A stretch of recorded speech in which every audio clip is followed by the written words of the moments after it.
हुआ है कि आप देश के प्रधानमंत्री को भी नहीं छोड़ रहे हैं। जी जी सामान्य तौर पर तो आप लोग तू मैं करते हैं या उठा पटकी करते हैं, कल लाठी डंडा भी चला है जी, पटना में। इस स्तर पर जिस व्यक्ति का इतना सम्मान है, दुर्भाग्य है कि उस व्यक्ति को इस देश में ही गाली खाना पड़ रहा है। इससे कि एक बार ट्विस्ट आपके तरफ, एक बार ट्विस्ट मेरे तरफ। हम लोग इस चीज में नहीं पढ़ना चाहते हैं। हम लोग सिर्फ पढ़ना चाहते हैं यदि कांग्रेस को भी कोई गाली दे रहा हो, कांग्रेस के किसी लीडर को भी, तो भी हम लोग उतना ही स्ट्रांगली अपोज कर रहे हैं। ये सुखदेव नगर थाना आए हैं ये चीज को लेकर कि प्रधानमंत्री की माता को गाली दिया गया है, प्रधानमंत्री को गाली दिया है। आइए डायरेक्ट इनसे जुड़ते हैं और बातें करते हैं। प्रभारी से क्या बातें हुई आप? थाना प्रभारी को मैंने अपना प्रपत्र दे दिया है, जो शिकायत था, जो एफआईआर कॉपी थी, उन्होंने एफआईआर कॉपी को पढ़ा और एफआईआर कॉपी को पढ़ने के बाद कहा कि ठीक है, ये सही बात है, हम इस पर आगे का बात करते हैं, एफआईआर हम दर्ज करते हैं इस पर, और फिर आगे जो विधि सम्मत कार्रवाई होगी वो होगी।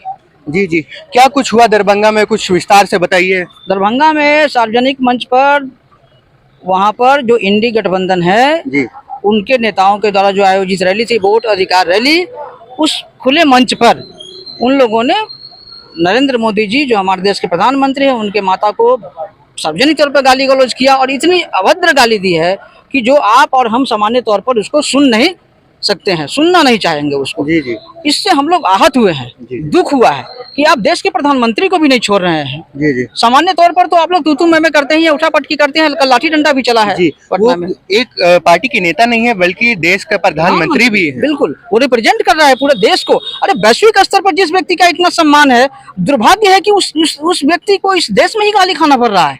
इससे बड़ा दुर्भाग्यपूर्ण हो ही नहीं सकता है। पूरा विश्व जिसका डंका बजाता है कि भाई ये व्यक्ति बड़ा ही सशक्त नेतृत्व का व्यक्ति है, बड़ा इच्छा शक्ति मजबूत है, दूरदर्शी है, एक स्टेट्समैन है, और उस व्यक्ति को आपके देश के लोग ही, अरे ठीक है राजनीतिक प्रतिद्वंदिता करो ना यार, मना कौन कर रहा है? राजनीतिक प्रतिनिधित्व होनी ही चाहिए। आज उसका गवर्नमेंट, कल उसका गवर्नमेंट बनते आया है इस देश में। कि कांग्रेस का कहीं ना कहीं इसमें हाथ है। राहुल गांधी फिर से अफवाहों में आ गए हैं।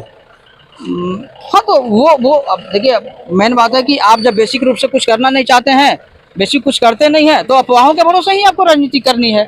आपको वो ये गलत चर्चाओं के कारण ही आपको राजनीति करनी है। तो गलत चर्चाओं में बने रहेंगे तो फिर कभी भी उनका गवर्नमेंट। राहुल गांधी का भी वोट चोरी का इल्जाम लगाते हैं, कभी ये सब कर देते हैं, इसके बारे में क्या कहेंगे? एक्चुअली क्या है कि उनका फीडबैक देने वाला आदमी लोग पता नहीं कैसा है, और इनका अपना कोई बहुत बड़े बुद्धिजीवी व्यक्ति है नहीं। हम आपको पढ़ने से कोई आदमी बुद्धिजीवी नहीं हो जाता है। जी जी, तो डिग्री होल्डर हो सकते हैं, लेकिन अच्छे सोच का व्यक्ति नहीं है। हम उनको भी तू मैं नहीं करना चाहते हैं। वो भी किसी पॉलिटिकल पार्टी को रिप्रेजेंट कर रहे हैं और विपक्षी दल का नेता है, तो वो, लेकिन उनको अपना एक जो सोचने का तरीका है वो उनके पास अपना नहीं है। राहुल गांधी को क्या माफी मांगनी चाहिए पूरी जनता के सामने? राहुल गांधी को माफी मांगनी चाहिए। तेजस्वी यादव को, चूंकि हमने सब में नाम दे दिया है, उसमें तेजस्वी यादव को भी दिया है। वहाँ पर वो सीपीएम के जो लीडर थे भट्टाचार्य, उनका भी नाम दिए हैं, मुकेश सहनी का भी नाम दिया है, क्योंकि ये लोग सारे लोग मिलकर के ही अभी वोट अधिकार रैली चला रहे हैं वहाँ पर। जी, पर कांग्रेस के नेताओं का कहना तो है कि राहुल गांधी को माफी नहीं मांगनी चाहिए, उन्होंने कुछ गलत नहीं किया है। नहीं, राहुल गांधी गलत नहीं किया। राहुल गांधी थोड़ी वहाँ से गाली गलौज किया। मैं ये कर रहा हूँ कि यदि मैं भी नेतृत्व कर रहा हूँ, कहीं उन्हीं के पार्टी के, हाँ, मैं भी नेतृत्व कर रहा हूँ किसी चीज का, और अभी कोई उपद्रव कर दे, क्या मेरी जिम्मेवारी नहीं बनती है? आपको जिम्मेवारी लेनी है और स्ट्रॉन्ग उसमें मैसेज भेजना था, आपको सजा देनी थी, पार्टीशन निकालनी थी, और पूरी तरह से जो है सो आपको फ्रंट फुट में खेल जाना चाहिए था कि नहीं भाई, इस तरह का बात बहुत गलत हुआ है, देश के प्रधानमंत्री से हम खुद माफी मांगते हैं, मेरे वर्कर ने ऐसा बोला है।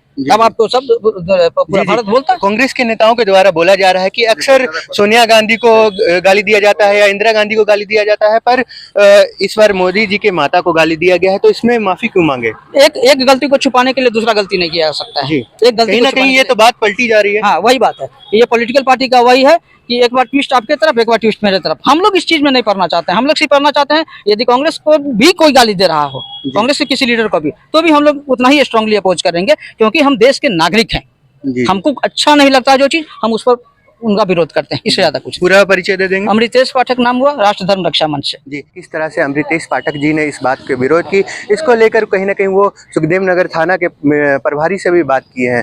ऐसे ही देखने वाली बात होगी कि इनकी बातें सुनी जाएगी कि नहीं। ऐसे ही और खबरों के लिए बने रहिए हमारे साथ। मेरा नाम शिवम कौर, आप देख रहे हैं न्यूज़ आज में।